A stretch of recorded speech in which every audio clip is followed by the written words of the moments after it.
راحتی جان است تاجیک. نیک روی و نیک نام و نیک عنوان است تاجیک. خوشدل و صاف و صمیمی و سخندان است تاجیک.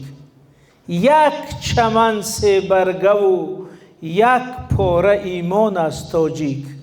نسخه اصلی فضیلت های انسان است تاجیک.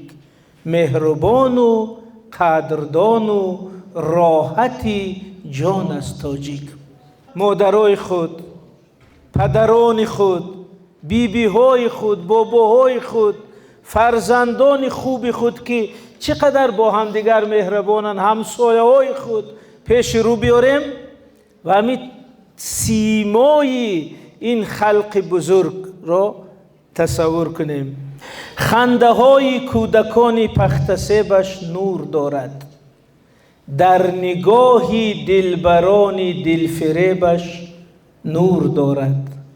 در جبین موسفیدانی بزیبش نور دارد. آسمان و آفتاب و ماه تابان است تاجیک.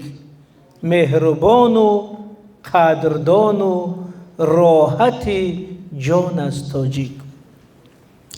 از تبار رستگار و از نژاد ارجمند است.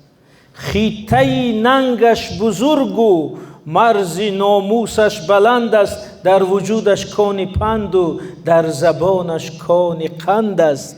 حکمت و اندیشه و فرهنگ و عرفان است تاجیک. مهربان و قدردان و راحت جان است تاجیک. پاره نان اگر روی زمین بیند بچیند.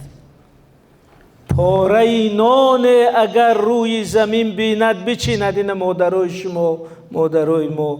از محبت آب گردد گر غریب را ببیند.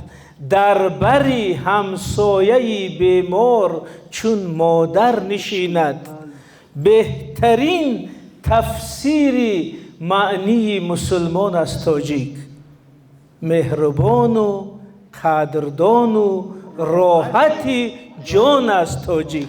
این برای شما.